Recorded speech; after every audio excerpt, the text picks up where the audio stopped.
Hey everybody, Dan Schinder here on Drum Talk TV. Thanks for joining us on this. What's going to be a very fun episode. Unless you just arrived here from Mars, well, even maybe if you just arrived here from Mars, you've probably seen a clip flying around the internet from the Louisville Leopard Percussionists from Louisville, Kentucky here in the United States of not just the wonderful children and the director that you see on the screen with me, but a lot of other kids playing a killer Led Zeppelin medley, all on percussion instruments. And I'm very happy to have Diane Downs here with Kelsey Lee, who is the assistant director, and some of the performers. So before we get to everybody, let me show you what we're referring to, just in case you got here from Mars an hour ago and have not seen these yet. Check this out. This is beautiful.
We had 7 to 14-year-olds, but the kids on that song they're 9, 10, 11, and 12. Okay, great.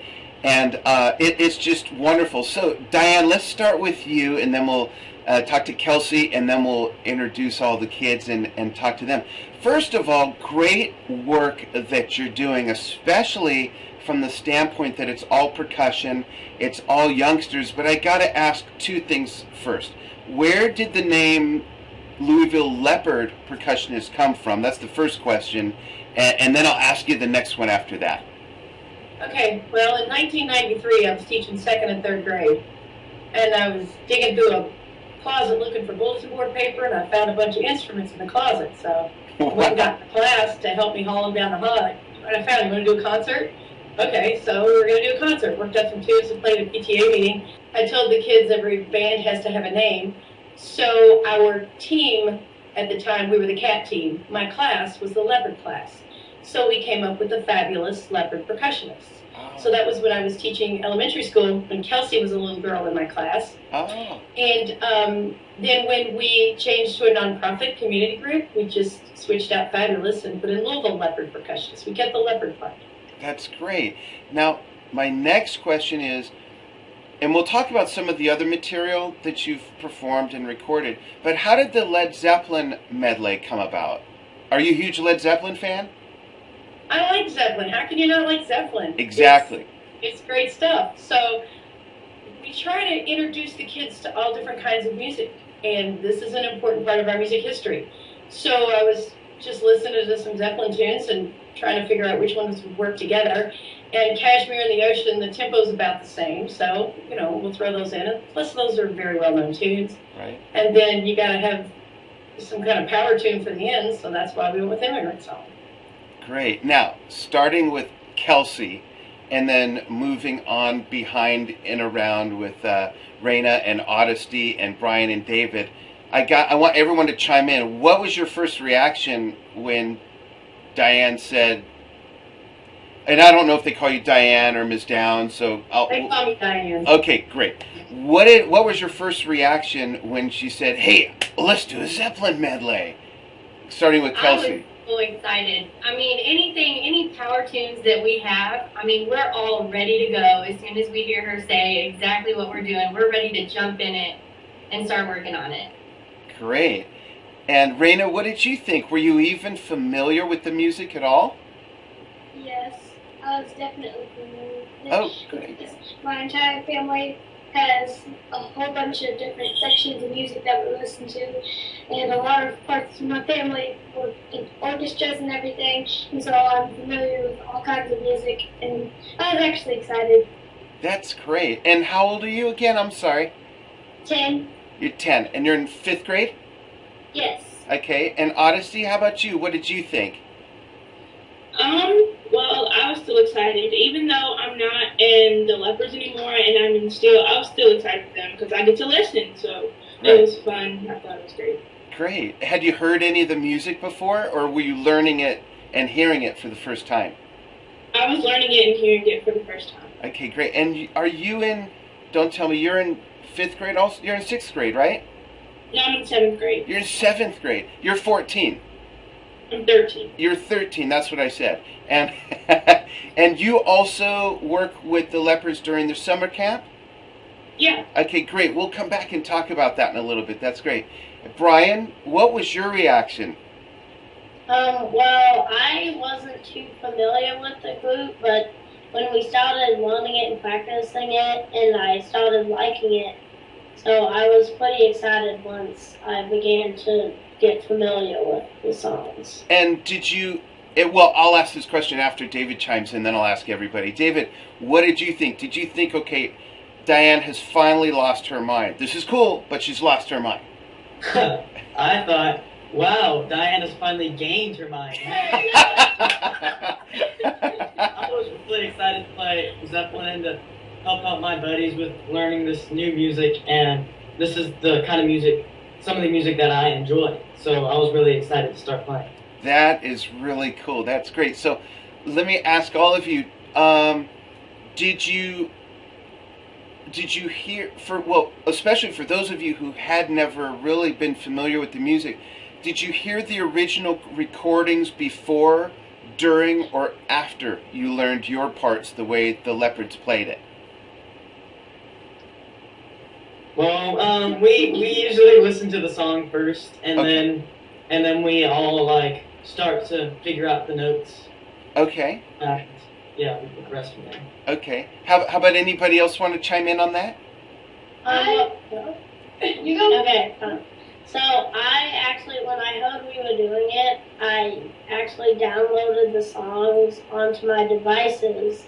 So then I think every day until Leppard started after camp, I listened to all the songs. That is great. I am personally a student of drumming and percussion who learned my whole life. I learned best by ear. I was able to read music and all of that, but I'm always best reading by ear. And in fact, I never understood, when I played in orchestra and concert band, I played timpani, first chair snare. I never understood why the rest of the band or orchestra had to read sheet music, because after we played it a few times, I just memorized it. And the director used to yell at me because I'd be playing and just kind of looking around, watching the horns and the woodwinds, and he'd say, "Danny, why aren't you reading the music?" But I was playing it perfectly. I've always learned by ear.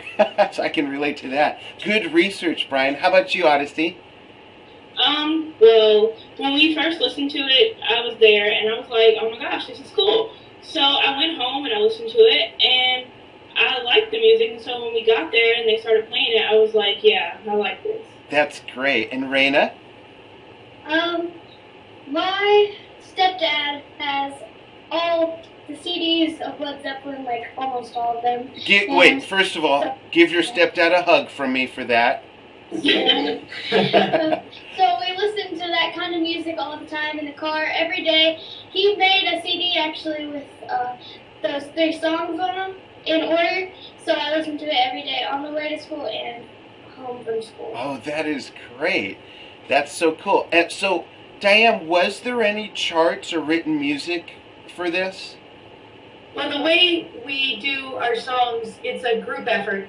I just got the piano sheet music for the songs, and one of our assistants, Brittany Lee, she took the kids in the back in sections and taught them just like the melody players and then the bass players, and then we call it the chunk part. That's anything that's not melody or bass is called a chunk part. And then Meg Samples, our other teacher, she worked on the drum parts, and then we all get together and start putting the song together, and then everybody kind of throws in their 2 cents. We need to do this here, we need to add this, put dynamics here, throw in cymbals here. Wow. So we don't really have anything formal written down. It's just kind of a group effort. Let's just figure out this tune. And the kids have input too. David is really good at noticing things and just saying, I think it would work better if we did this, or this needs to happen here. And it's their group too. They get input. They want it to be good. Yeah. So we listen to them. No, I love that story, and what really resonates with me personally is that Led Zeppelin, because of their amazing, legendary catalog and the legacy of their music, they're one of those bands who has had portions, and sometimes big portions, of their body of music covered and paid tribute to in many different ways. There's bluegrass Led Zeppelin music out there. There's completely symphonic Led Zeppelin music out there. And what you did with your version makes sense now that I hear the story you just told, is that a band with music such as theirs that is so identifiable, there are so many little nuances to the music and the way it's played, because it's like I say all the time, anybody can play the math of a song. Anyone can play, if you're playing drum set, put the beats where John Bonham, for example, put the beats in that song. But to play the signature sound and style and really speak his language is a whole different thing. And I listened to these recordings very carefully, and I've been a huge Led Zeppelin fan since I was 7 years old. And these nuances were captured. I mean, you folks did a really, really great job of interpreting it without really reinterpreting it in your own way and completely losing, the spirit of the original recordings. So I know that was a mouthful, but I hope you understand that the real underlying message in that is just really a great job of representing the music, but with a completely different genre of music. It's exciting to me. I think it's wonderful. That's the way we teach all of our songs. We don't have them read the music. We have them feel it and hear it, because it's music, and that's what you do with music. Right.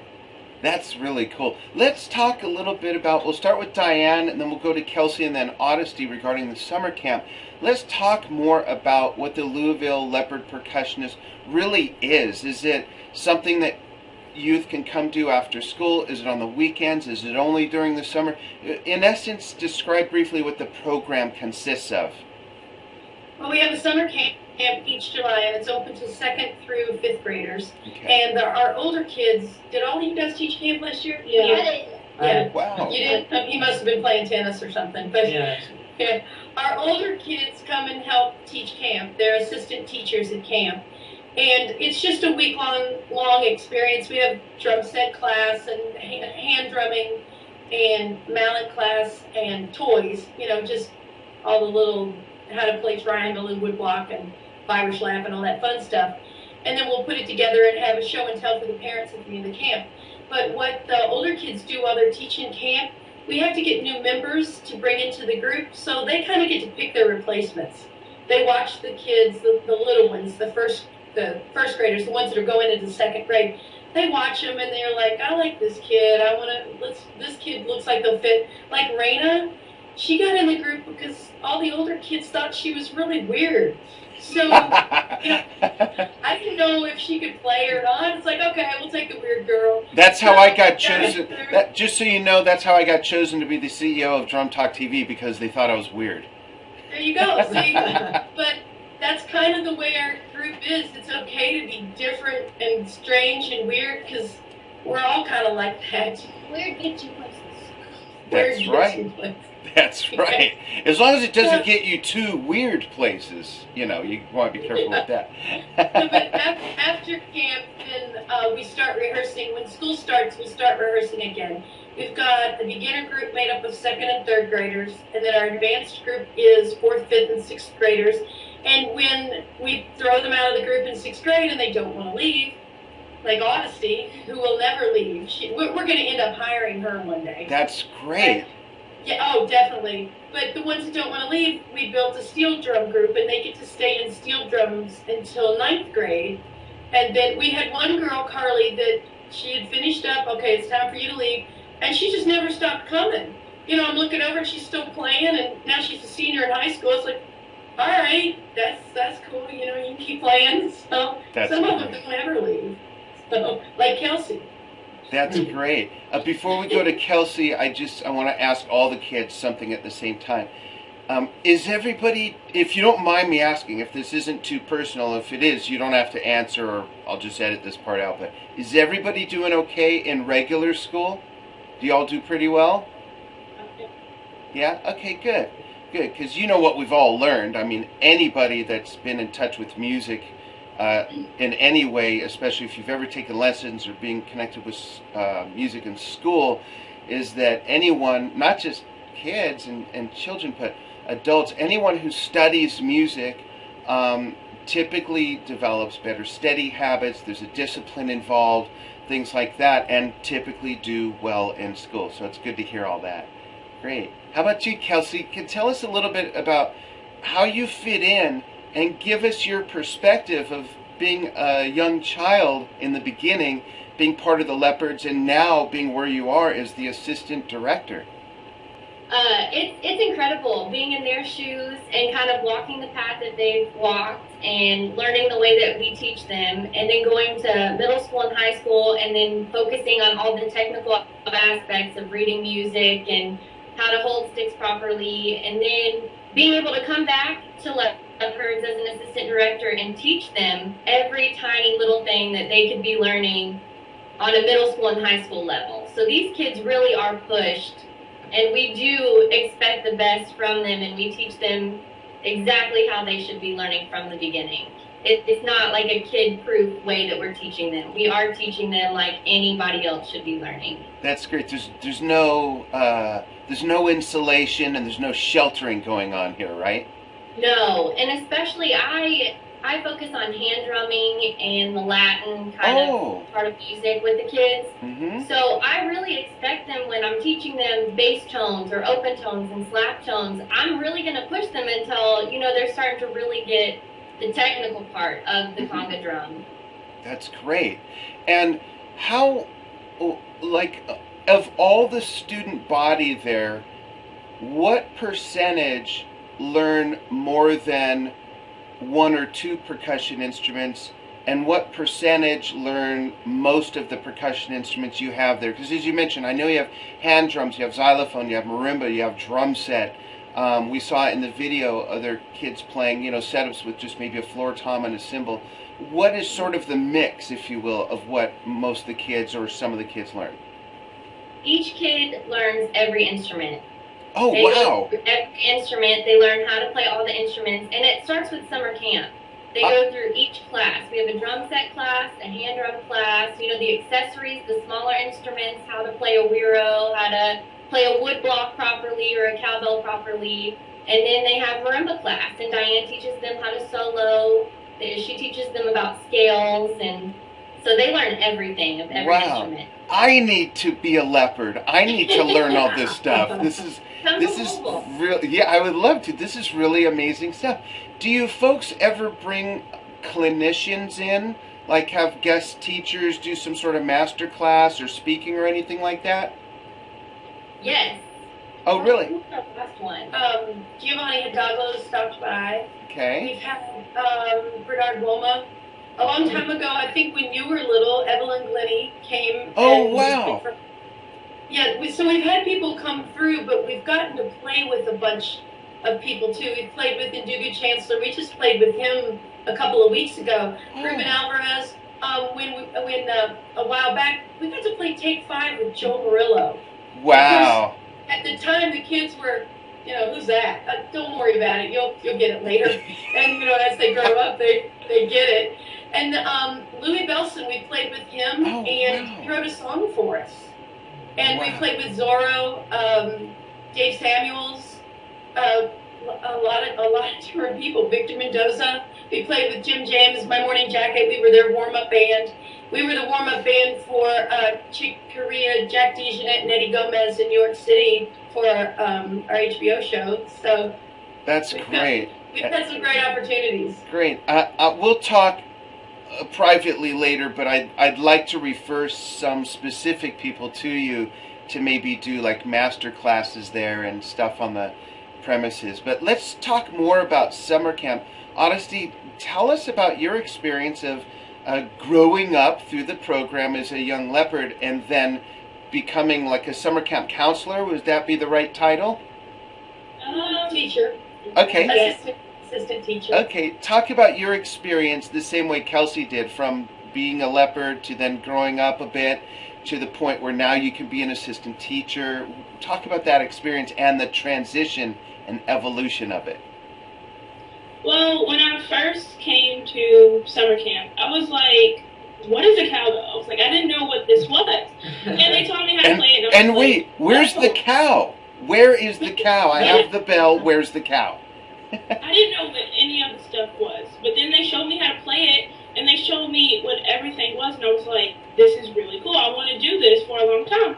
And growing up through the Leopards, I got to do a lot of stuff that never would have been able to do if I wasn't in Leopards, and just helping out with the kids. I think kids are really cool. Helping out with the kids, they're weird and they're fun, and it's just great. That's awesome. Kids are cool and great until you have kids of your own. No, I'm just kidding. I'm kidding. My wife and I have 8 kids between the two of us, so I know all about kids, believe me. That's such a great story. You mentioned the STEEL program earlier. I want to cut in a montage of a few other pieces, and I'm sorry, I have to put my glasses on to read a quick note. I know the STEEL band is playing Yes, Juliet, and then of course, most people are going to know Crazy Train by Ozzy Osbourne, and when you watch this, folks, check out what they did with Randy Rhoads' solo. This is beautiful what they did with the guitar solo interpretation. And then we have Mo Better Blues. So we're going to put together a montage, drop that in right here. Check this out, folks, and see a little bit more about what these kids are up to with Diane and Kelsey.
video gives you all a little bit more of an idea of what this program does. And what comes to my mind as someone that's been in music for a very long time, but also on the business side is involved in putting together many different types of events, is that, Diane, a lot of work must go into that. I mean, how many kids total are typically in the program at one time, on average, would you say?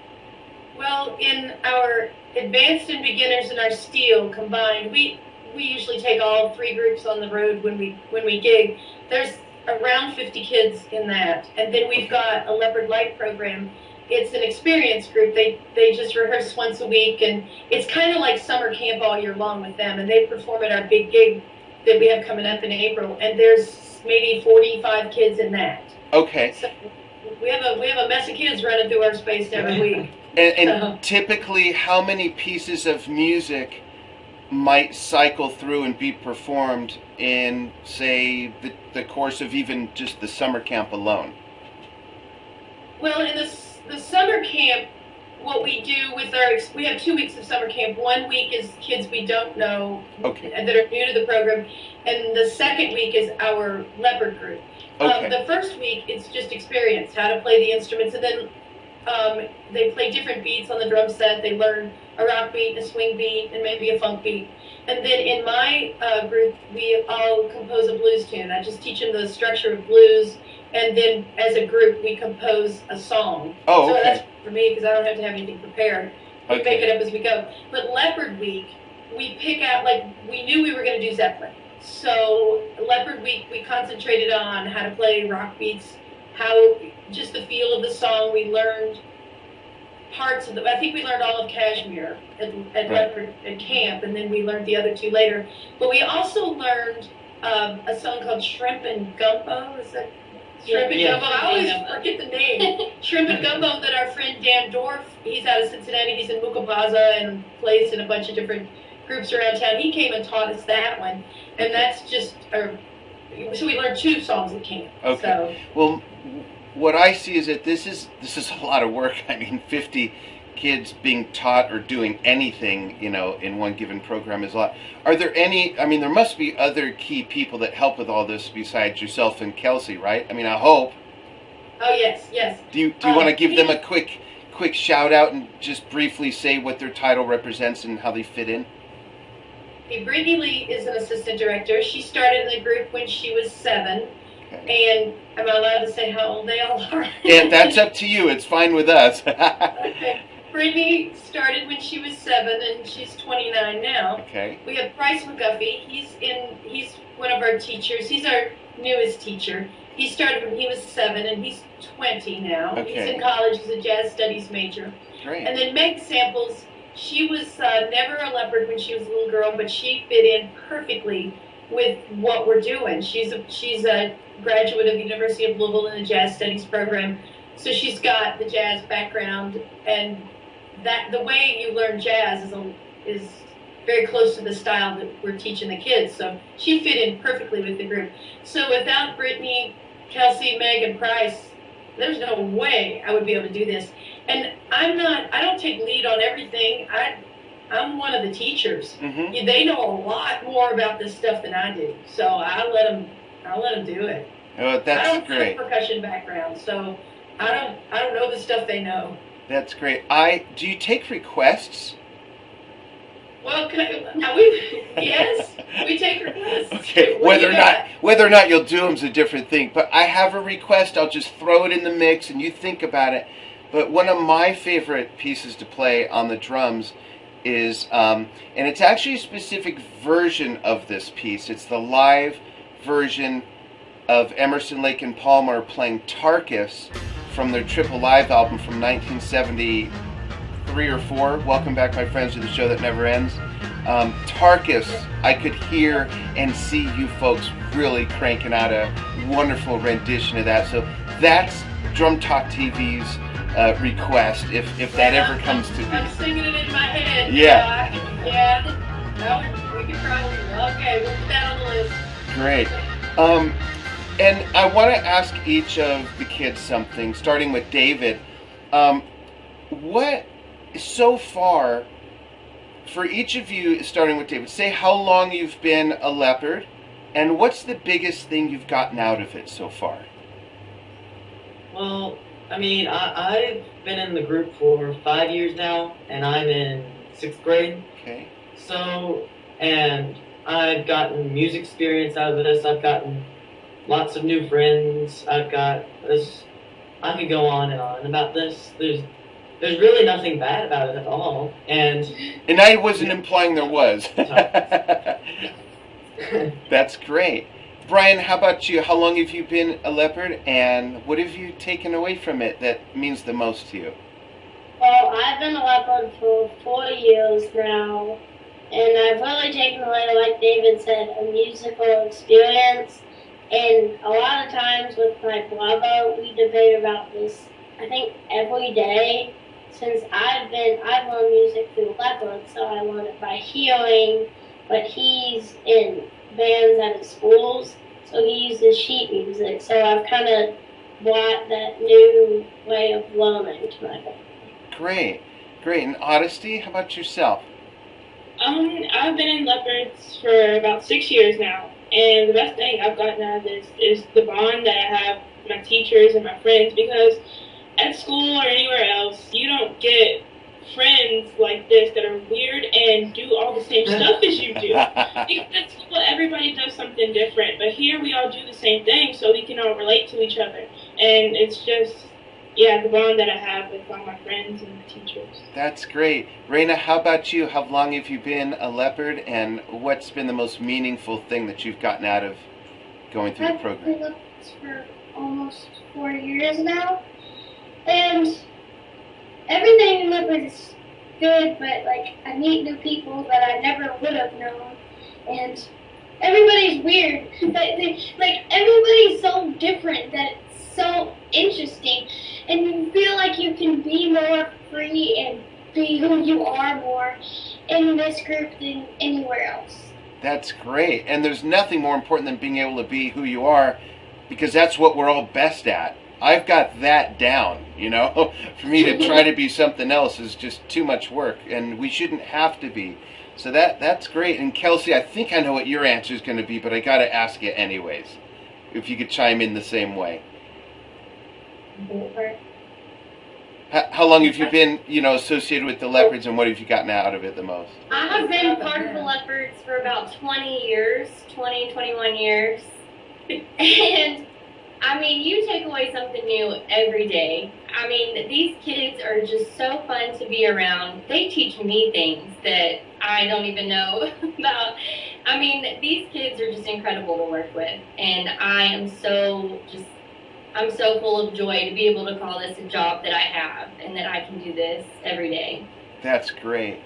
Now, I want to remind everybody that's watching that the Louisville Leopard Percussionists, the organization, is a nonprofit organization, and a nonprofit organization does not mean that it's supposed to not have money. That's not what nonprofit means. It's simply basically a tax status, if you will, and a little more than that. But I want to encourage everybody, if this inspires you, if you have a few extra dollars and you like to donate and help them with their programs, I'm sure it could help them in many different ways.